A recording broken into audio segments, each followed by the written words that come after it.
This is pure evil. Just almost beyond comprehension.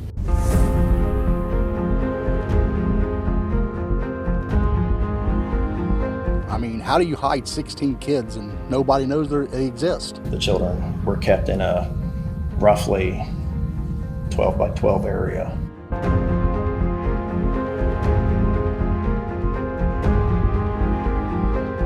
It seems like is where they've spent the most of the last 4 years.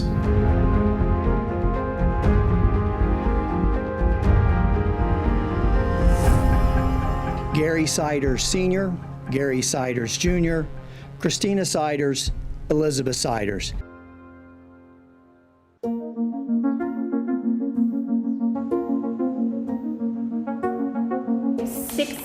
Counts of endangering children. Most of our livestock was kept in better conditions than the children.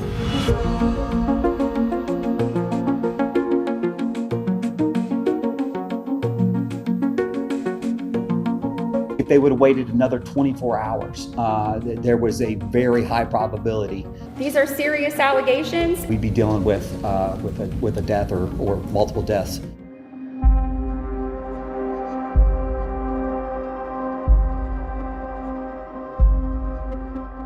And I feel like these kids have slipped through the cracks somehow. Evidence shows that these folks were pretty good at hiding these kids. They've got a long haul ahead of them.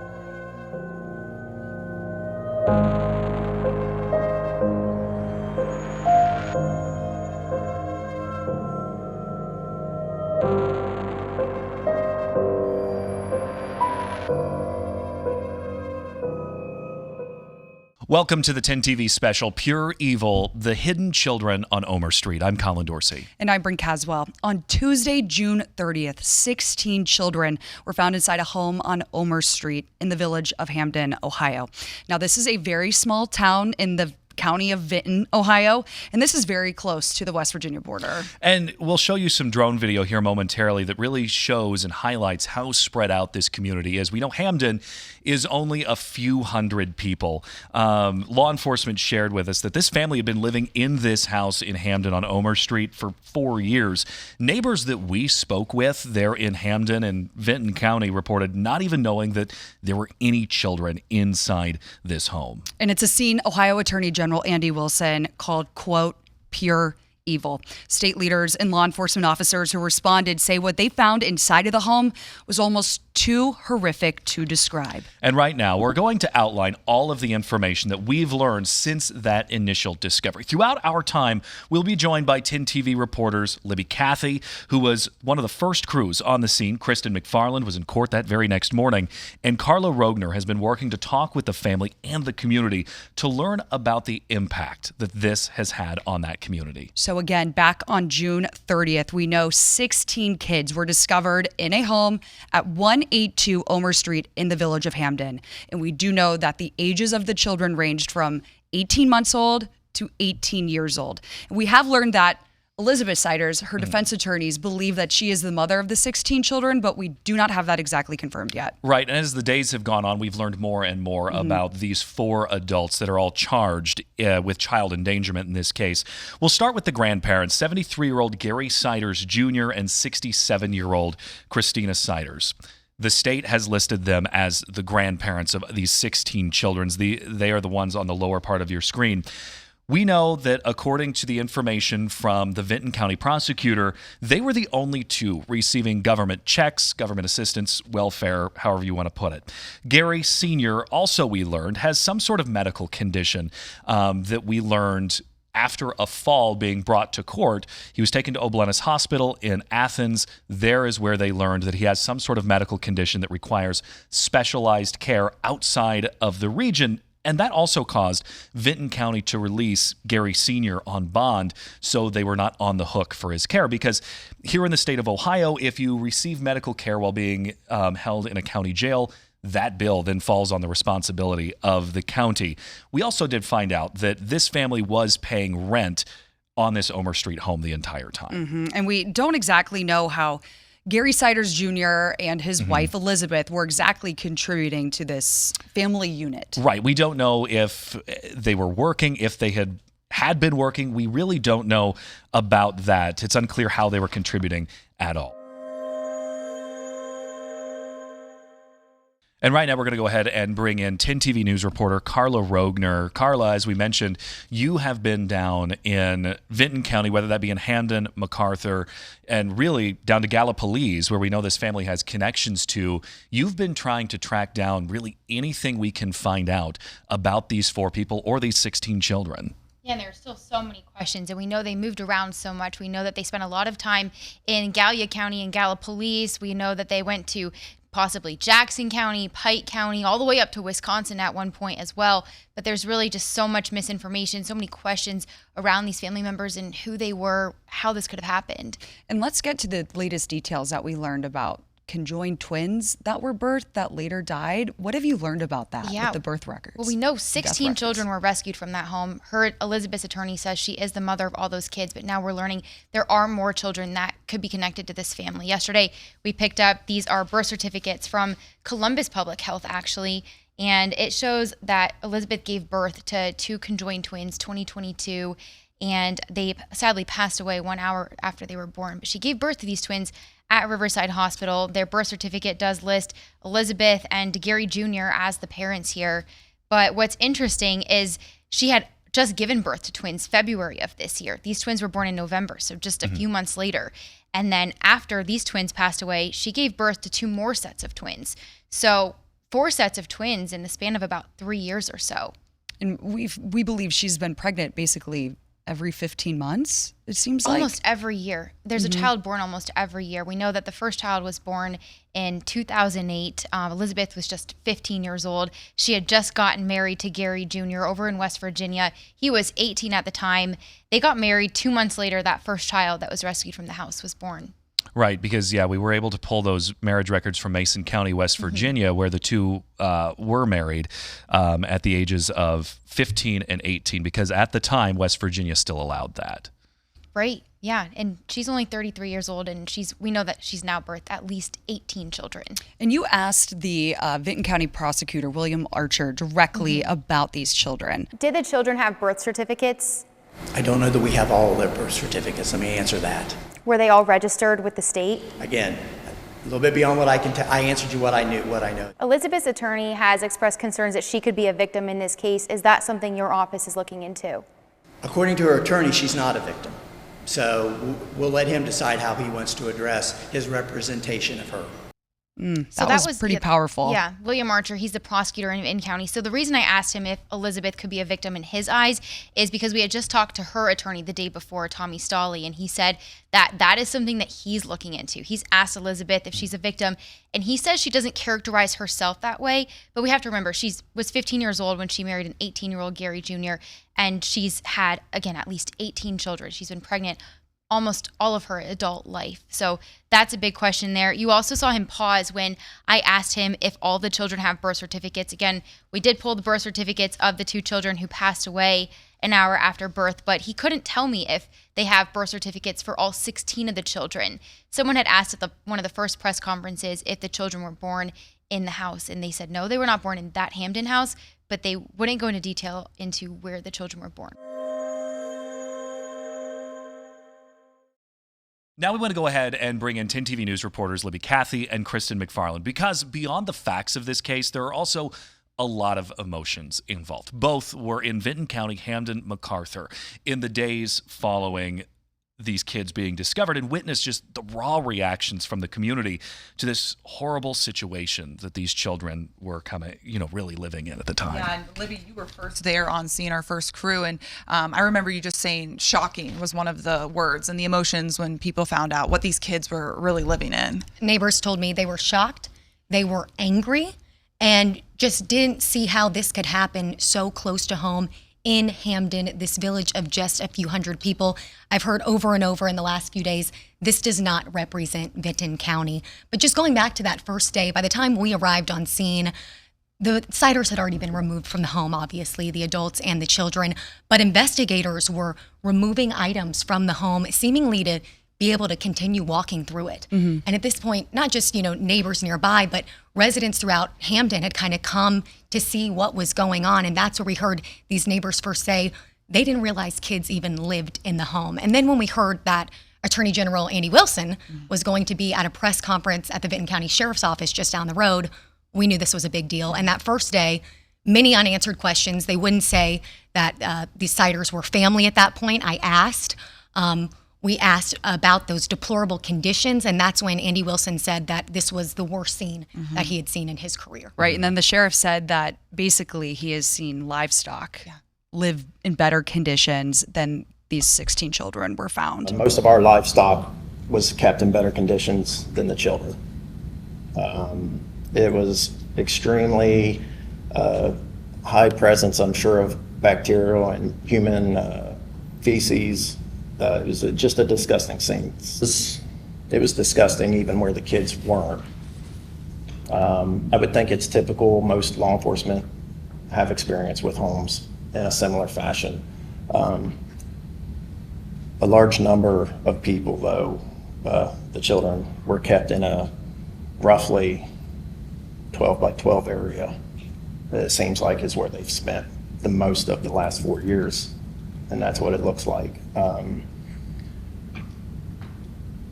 In a weird way, you're hit with two emotions. There is joy when we realize that we're about to change 16 lives for the better. And I was in attendance there, and just the raw emotions you could feel from these investigators and officials. You know, we had tons of news crews in there trying to work and learn more information, and just what they said when they saw and they walked in, like you could really feel it on them. And talking about it, A.G. Wilson said he still has the smell of the house on him. And anytime it comes to children and living in these conditions, like people really care, and you could feel that emotion. And how complex it is. I mean, you could see the change in the sheriff's demeanor when he said there's an element to joy to this because we have rescued these kids and there's now hope for them, but there's just still so many unanswered questions about how they got to that point. Right. And if you go to that house right now, it's boarded up. They've gone ahead and boarded up the windows and the doors. But Libby, you were there before that boarding went up. Debris on the front lawn was actually inside the house. That is what authorities had to remove to be able to continue their investigation to get inside, we're told. We've seen the TikToks that you've posted to social media, but kind of describe what you saw the day that you got there. Yeah, I wanted to post that to social media because I think people have a lot of questions of, well, how did neighbors know that kids lived here? So those videos give a better idea of the layout, not only of the home, but the distance that the next door neighbors, they're not really next door. There's a lot of brush, there's ravines, there's on the side of the home too. It sounds like there could be a creek in there, but again, it's so overgrown we can't really see. And then when it comes to the actual home, it gets an idea of the size there. We know from housing records, we're told that it has one bathroom, but we also asked investigators where in the home these children are being kept. They said that this was a 12-foot by 12-foot room. Where in the home could this be? Because as I was observing, it looked like there was a basement in this home. If you go around to the side, of course, we're not going to cross that police tape, so we can't get a full picture of the back of the home. But we've also been told by neighbors they believe that that was there. I asked specifically where these children were kept. That's not something they answered right now. We also asked, could they have been locked in? That's not something they answered right now either. It's way too early in this investigation. And that's something I can attest to being down there at that house, really just how distant those homes were. This was a house that was kind of in the back behind a railroad track. So, people think like, oh, maybe a suburban area where your neighbors are right next to each other, but this wasn't that case. And so something we're learning about again too is, did these kids ever leave this home? We don't know that yet. We've seen in the video there were some bikes outside, so we still have a lot of questions too about how mobile they were outside of that home. But it does definitely paint the picture of how distant those homes were, the trees, the wooded areas that kind of kept it hidden in the back, because I know that was a big question. But yes, and again, neighbors tell me they never saw the Siders coming home with a lot of groceries, which if you had 16 kids, you might imagine there would be groceries. They never saw a school bus. And this house sits on a dead end. So there's not going to be many houses passing it to begin with to go to their homes. There's only about 3 homes, already have a lot of distance. And on the other side of the home, because it's a dead end, there's no reason for those homes to even be passing the Siders home. Then again, that railroad track that Kristen mentioned. So that's why we put those videos online, to give people that are curious a better idea, and those that are asking, why didn't the neighbors know anything? Perhaps that could be why. Right, and we've mentioned Hamden it's a small community, a few hundred people there, and it's spread out. And if you are from a rural area, you know that this kind of layout of a town, that's not uncommon. Growing up in one of those areas, I know how easy it is to never see your neighbors because you don't have to. So that kind of layout really, shows how easy it was. End of a road, at the end of a rail bed, kind of removed from the rest of the community. Yes, and that's not to say that people in Hamden aren't neighborly either. They want to stress that we care for each other, but this is also an area where you're not going to be nosy on your neighbors either, and they had no reason to believe that anyone was in danger here. Just the sheer amount of just junk that was coming out of that house too. What else did you see besides? I know there was like a bicycle at one point, like something like a cart that was a kid would pull. Piles of clutter. Cardboard It looks like boxes, chairs. Like, what is all this? old What did egg you see? cartons we saw. Different just trash, and there seemed to be a mattress in there, a plastic chair, and a lot of that, again, the bicycles likely weren't there, sitting out for a long time. This is stuff investigators had to remove to be able to continue to walk through the home, is how it's been described to us. And so, Kristen, when you were at that press conference, that initial one, you specifically asked the sheriff about if these children were possibly sexually abused. What made you ask that question? And I do think the response that you got out of him was interesting. Yeah, I think any kind of situation like that, you're wondering what is the extent of the neglect and the abuse. So I just wanted to clarify that. I know in the beginning there were those rumors that there was sex trafficking. They shot those down and said this is not that. So just wanting to know more, like what was that kind of abuse in the home to the extent, because when you have a situation where these kids are in deplorable conditions, it does raise questions about what else was going on. So we can listen to what he said. That's part of the ongoing investigation. We can't answer that. I will tell you this, there isn't much evidence that kids live there. We've talked to some of the neighbors. We've talked to some of the people from the neighborhood. These people have been here for about 4 years, and we've talked to some people who live in the neighborhood who said, I had no idea that kids were even there. And talking about, somebody asked about, to describe the conditions, adding on to what the sheriff said. I didn't actually go into the room where the kids were. I just looked through the door. That was yesterday. I can still smell it. I can't get the smell. I cannot get the smell off of me or away from me right now. Attorney General Andy Wilson saying he could still smell it. So Libby, when you were out there around that house, could you smell anything besides just what you were seeing? Bryn, you could, especially as the wind picked up, you would get whiffs of a stench from the home. It smelled kind of like garbage, kind of like feces, and it wasn't so overpowering that, if you're just walking down the street, it would have stopped you, but we were spending time there right up on that crime tape, and you could definitely get whiffs of it. Right, and when it comes to the neighbors, obviously neighbors have been not stopping by, but they've been out, coming past, just getting a look at what's going on. And you've talked to several people living in Hamden. What has been your interactions? Yeah, I think people were shocked at this. They were angry at this. Anytime you have kids involved and just what they've heard from authorities so far, they don't like what they're hearing. I've also heard from some neighbors who have a little bit of guilt in this. They say that, again, they didn't know that 16 kids were living there, but knowing what's been out there now, maybe wishing there was something that they could have done. I mean, how do you hide 16 kids and nobody knows they exist? I have 16 kids there and nobody know about it. There's a reason. I come up down through all the time. I never seen a kid out here. And say they never expected something like this in a quiet village of just a few hundred people. This here, for down here, is very sad and shocking. Wouldn't expect to hear it in a village of 200. We all care about our neighbors, and that's just why I can't see why this is. I feel like these kids have slipped through the cracks somehow. I also talked to an employee at the Dollar General who interacted with the Siders, and again, knowing what he knows now, wishes he would have done something, but says that they would come in late at night, about every other night, around 9:30, 9:45, right before closing. He says they would have trouble paying for things, would switch between cards, and clearly there was some kind of struggle there. They did not have the best hygiene, but that is not totally uncommon in a poverty-stricken area. And that, you're not going to judge your clientele like that, but no one ever asked for help, and it wasn't so clear that they needed help for him to step in. But they did regularly come. I asked what they bought. He said sometimes diapers, but a lot of time oil and just dry foods, chips, he said, but they came at night. And I actually talked to another neighbor who says he saw Christina Siders, the older woman, at Dollar General as well.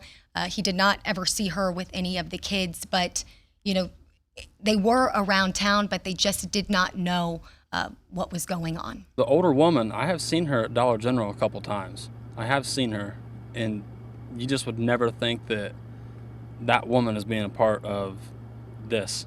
It's just an old 70-year-old woman walking through Dollar General, picking up regular groceries, You wouldn't think anything of it. Obviously, they looked not well off, obviously, but you see that in a poverty-stricken area anyway, It's nothing out of the ordinary.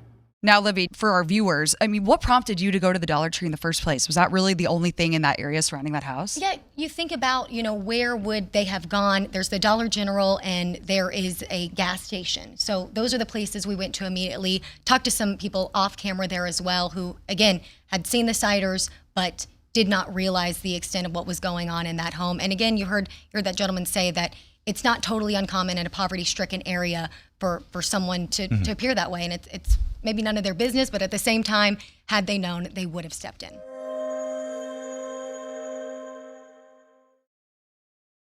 So the big question is what exactly led investigators to this home in Hamden? We do know that they have said there was a parallel investigation going on at the time, which led them to this house.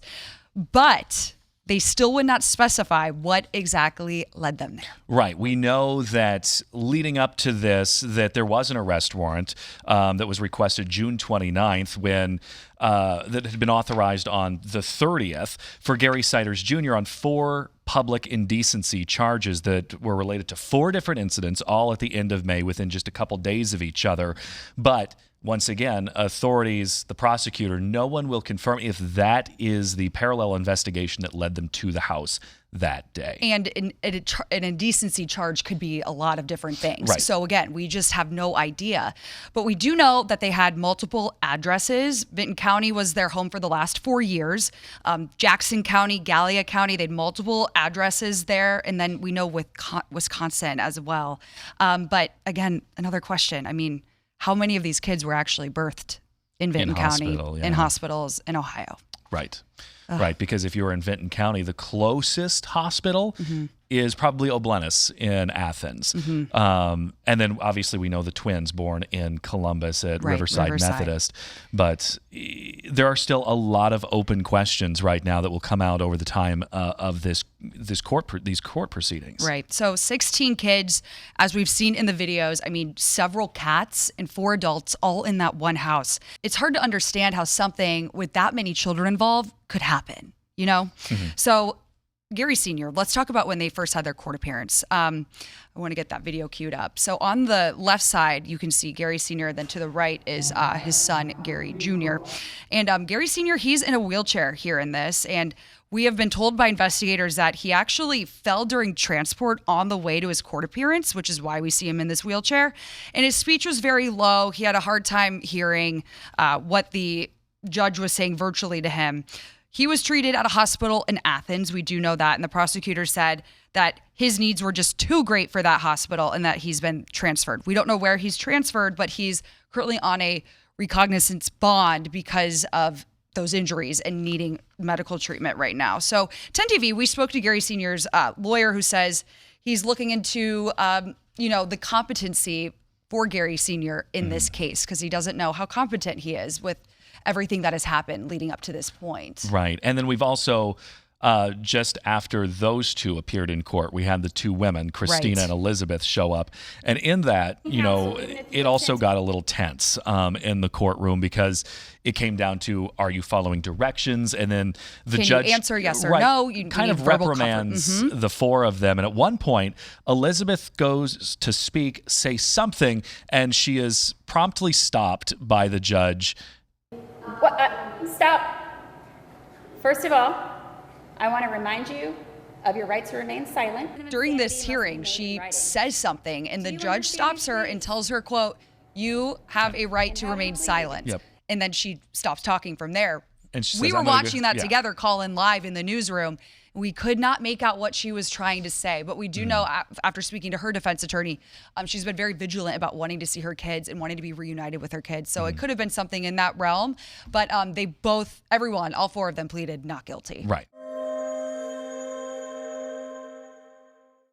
The big question now is what is next for the kids? I mean, this situation is unimaginable. I mean, there's so many questions, and obviously there's a lot of empathy that lies with these 16 children. A lot of people right now are online asking a lot of questions that we're not going to be able to answer until we get closer to trial. And there's a lot of rumors out there about any developmental disabilities that were out there with these children, what kind of medical conditions that could have happened with these children living in these sorts of conditions. And we did speak with Athens County Children's Services about this. And Athens County obviously is not in charge of these children. That is being handled by Vinton County. But being a neighboring county, they can kind of speak to something of this magnitude. There's enough beds in Ohio to be able to house the children. The issue is just they won't be able to be housed together. It's usually a preference to keep them together. But in this situation, just finding a single home that can take 4 to 5 children is going to be difficult. So of course they will be in, I would imagine, 4 or 5 different placements in order to accommodate that large number of children. Some of the things those families that will agree to take the children in, they'll of course have to address clothing, medical needs, any type of developmental assistance they're going to need as far as just to even do assessments, like mental and emotional assessments. So they've got a long haul ahead of them, but it's great to see folks come up and be willing to help out. And again, who you just heard from was Executive Director Otis Cochran with the Athens County Children's Services. That whole conversation, I listened back to that whole interview that Kristen did with him, and it all comes back to these kids. That is everyone's main concern right now because there's 16 of them that need serious medical treatment. We don't know if they've ever been to school. We don't know if they know how to speak investigators even said that the 18-year-old can't even write their name. So we just don't even know the severity of what the medical conditions these children have after being kept in a 12 by 12 room for 4 years. I mean, how they move forward is a really, it's a difficult question. We don't have the answers to that right now. Right. They have a long road ahead of them no matter what they've gone through, but they are keeping things pretty tight-lipped right now when it comes to the kids. We did ask the prosecutor yesterday for an update, and he keeps just saying, they're safe and they're being cared for. So last we heard, some of them were still in the hospital. It's unclear exactly what kind of issues they were facing as well, too, but we know that the goal now is to place them into safe foster care. And we know that is in itself is a challenge in a county of this size. Absolutely. A little fewer than 13,000 people live in Vinton County. It is also a county that is 7th for the lowest income in the state. So finding homes to place 16 children at all at once is a Herculean effort by Jobs and Family Services right now. And we do know, because that was also something raised by Athens County, as well as something this magnitude could create a huge financial burden. We know the state is stepping in to provide a $1 million grant at some point. So Carla, you also spoke with a psychologist at Ohio State University about education and how important that is for children, and what happens when children do not get the education they need, and kind of the timing around that when it comes to their ages. Right. So what she did said they that's- explain to you? That's critical, the ages here. So again, we don't know the communication abilities of these children. We don't know how well they can communicate with each other, if they speak English. We know the 18-year-old had trouble writing her name, but we don't exactly know exactly what they're capable of. But if they didn't speak, they didn't really communicate with anyone, she said that age of 5 is critical. Children who are over the age of 5 are going to have a harder time developing those language skills than children who are younger than the age of 5. They have a better chance at kind of regaining some of those skills that they haven't quite learned yet. She said especially after children hit puberty is when it becomes really hard for them to learn language skills. But she said what's critical to know too is how much maybe the older children knew. So thinking about this from the perspective of child psychology, this just sounds awful. Laura Wagner studies language development in children at Ohio State. These kids are in sort of an interesting and unique case because there are a lot of them. There were 16. It doesn't appear that they're in a particularly loving home, getting all of the supports that a normal family would give them. And yet they are not all alone. So it's unclear how much support they're giving each other. The children range in age from 18 months to 18 years old. Authorities said they did not go to school. So it's not going to be good for any children to be deprived of input and social interactions at that age, period. That said, if you are very, very young, your ability to recover from something like that, to be rehabilitated, if you get supports afterwards, is pretty good. Children, the older you get, the harder that becomes. Children, for example, who've gone through puberty generally find it quite difficult to even learn a second language. The interesting question for these kids is how much language are they getting exposed to? Wagner says the answer to that question is critical, especially for the older children, like the 18-year-old who authorities said could not spell her own name. She is likely to be able to learn how to communicate in a variety of ways, but she'll never probably be able to have sort of do what I'm doing right now, which is string together a whole bunch of complete sentences. So the thing that a lot of people have been asking online, I've seen a lot of questions, how can we help these children? And so I talked to a rep from the state, and they said there's not exactly a way to do that just yet. They said a lot of people have been asking if they can send in donations, but they've never dealt with a case like this with so many children. And so there's not a way to get money directly to them right now. They're working with their attorneys to see if they can set up some sort of trust. So keep that thought there if you want to donate, but there's not really a good way to do it just yet. Carla, thank you so much. And obviously this whole situation is really bringing out a compassionate side in everyone. And if you would like to donate, there is a number that you can reach out to. The number is 740-772-7451. You can also email this person at jobsandfamilyservicesohio.gov. Let us know if you would like to make the donation, and this individual can provide information on the next steps and then those future donation opportunities once they come online, because again, I mean, we don't need anyone getting scammed or fake GoFundMes being started. And also in the video, you may have noticed a number of cats, and we did reach out as well about them. Vinton County took 3 adult cats in along with a number of kittens.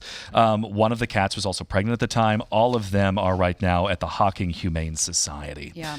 So again, I mean, this case, we are looking at years until we get more answers as this continues to be worked out. And we're going to continue fighting for answers, and we're going to keep going down to Vinton County and speaking to people, trying to learn more about this story. So we will continue following this story extensively as it continues to unfold on TIN TV and on the TIN TV app. Thank you for joining us for Pure Evil, the Hidden Children on Ohmer Street.